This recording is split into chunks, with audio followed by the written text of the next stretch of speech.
best friends died during the pandemic because of the pandemic, and he hated Donald Trump at the time. But he would love Donald Trump now, and he died because of the very people that were sitting on their hands in Congress last night, and because of government corruption, and because of media lies, and because of, oh my God, I can't, like, how are the Democrats so corrupt? How?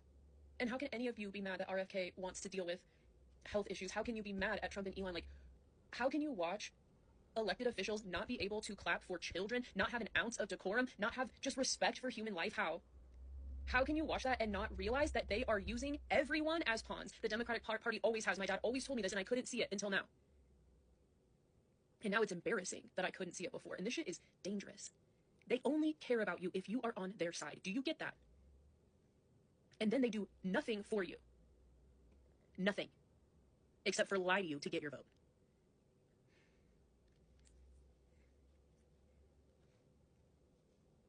They couldn't even cheer on children last night. You have to be the most vile. Oh my, Nancy Pelosi sitting there like that old crotchety bitch. I wish my friend was alive to see this. I would love to talk to him about this. And you know what happened? He got the jab, the experimental. My friend was able to get the jab months before anybody else. And the day he got the first one, he came over to my house and he literally told me that he wanted me to wait and that it was really, he just seemed concerned. And he said, I feel like I just signed my life away. And he's like, I really want you to wait. I want you to wait like a year, at least a year. He worked in healthcare, and so that's why he was able to go early. And I mean, that day like haunts my brain. He said, I think I just signed my life away. I feel like I just signed my life away. And that day changed the course of the rest of our lives, right? And what happened to him has happened to thousands of other people, and he was only 30 years old. And if you don't follow Dr. John Campbell on YouTube, he's one of the best people that's been covering this for years, and I'm never going to be afraid to speak up again, especially because the left is just, I can see so clearly now, especially the woke left. And not that the right has been a ton better, like politics in general, all of Washington has just become a swamp. I mean, literally a swamp. And that's why we need Trump, and that's why we need, yeah, I will never be afraid to speak up for the truth again. What happened last night was just disgusting. I'm glad so many people are waking up. And while we're talking about his mom, she won't see this, don't worry. I blocked her on Instagram just to make sure she won't see any of these stories, and he won't either. He is no longer responsive. But, yeah, she's being horrible. Her son is passing away. That's the most horrible thing in the world. But goddamn, dude. The shit she said to me. God, death makes people crazy. I was like, can you not? Like, can you fucking not, Wendy? We have so much history, okay? And she and I have never really said to each other what we think of each other. It's like, Taylor's gay, but we were essentially married. We were literally going to get married. But so, like, we have...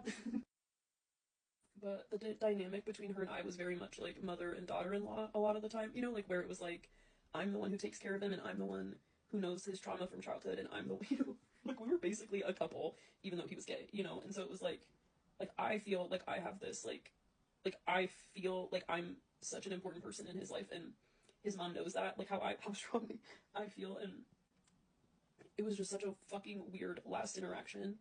And I think she's always felt some weird resentment towards me because there were a few times that, like, he and I both, like, took care of each other in some ways that, like, there were a few times where she was going through some deep shit and she wasn't there for him and I was. And, like, I think she's always resented me for that. I don't know.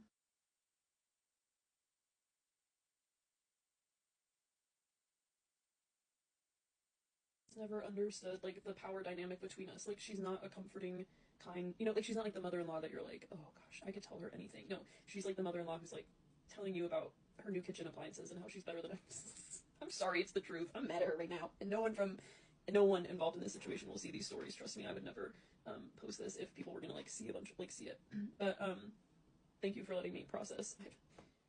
But it's just so weird because even at the very end, that power dynamic played out so hard, and I feel like she finally let out, like, a little bit of resentment towards me, and I let out a little bit of resentment towards her, and he's unconscious. Like, and, like, of course he didn't want any, like, it's just all so sad, and I do not get a chance to, like, grieve this friend. I mean, I'm gonna grieve him, but I don't get a chance to, say goodbye. Or tell him.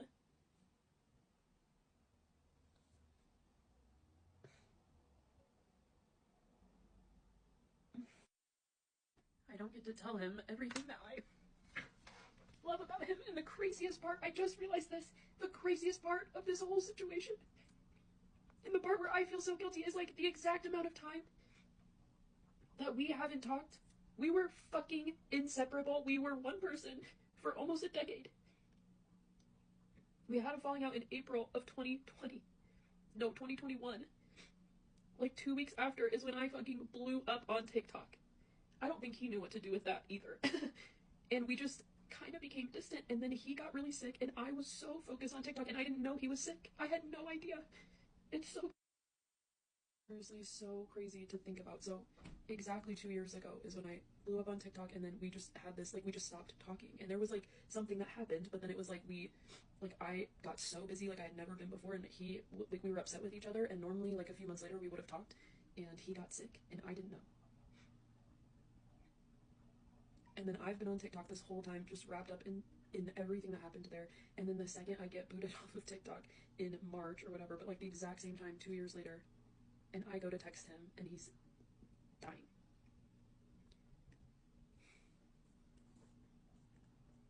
And I would give 6 months ago, I guess, yeah, 6 months ago, I was driving in my car and I had this vision. I mean, whatever you want to call it, like, I don't know, you guys know me in spirituality, but you do see, you know, I do believe in spirituality, and I had this like deep knowing, and at the time I was like, I'm just being dramatic, but I should just text him anyways. And I all of a sudden got this belief that he was gonna die, and that I wouldn't know for some reason, and I realized I didn't have his mom's number anymore, and I was like, why don't I have her number? And so I was like, I just need to text him, like, I just know he's gonna die for some reason. And I mean, he had health problems before, this wasn't like a total shock, but this wasn't supposed to happen like this early in his life. Like, he has some conditions that were supposed to like affect him much later on in life. But I finally texted him, and I got really mad, and I was just like, what the fuck? Like, we are family, why aren't you calling me? Like, it's been too long, and I've been so busy, and are we really not gonna talk again? Like, what is happening? You know? Like, it was just so weird. And he was like, no, like, life has just been crazy. Like, I've been meaning to call you, like, I'm actually kind of sick, and I was like, I mean, how sick? And he did not tell me how sick. He did not, I mean,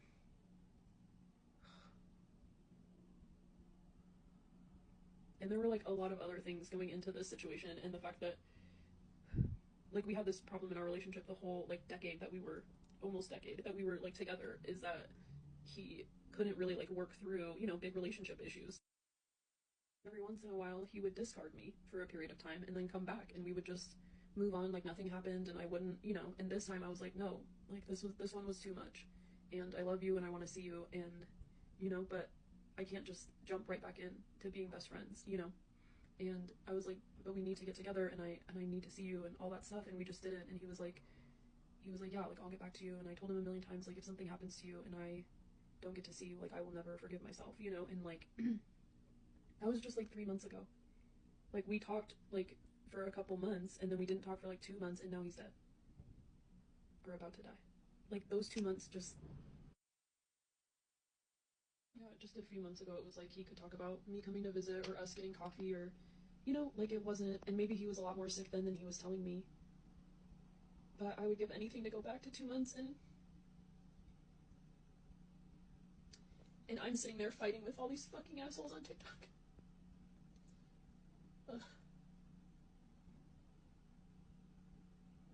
It just puts everything into such perspective, and I never want to let screens take over my life like that ever again.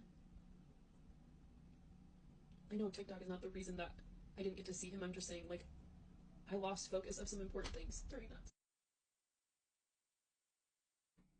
I just hope that this makes you realize that you have time and you are alive, and even if your body doesn't work like other people's, or your brain doesn't work like other people's, or I don't know, there's so many things that I feel are so wrong, or I feel like I've just been so wronged, you know, with all the stuff that happened, and it's like, no, like, nothing fucking matters. Like, none of the shit that we worry about on a daily basis and obsess about matters. Like, it's just crazy. Like, I would give up anything to just go sit with my friend.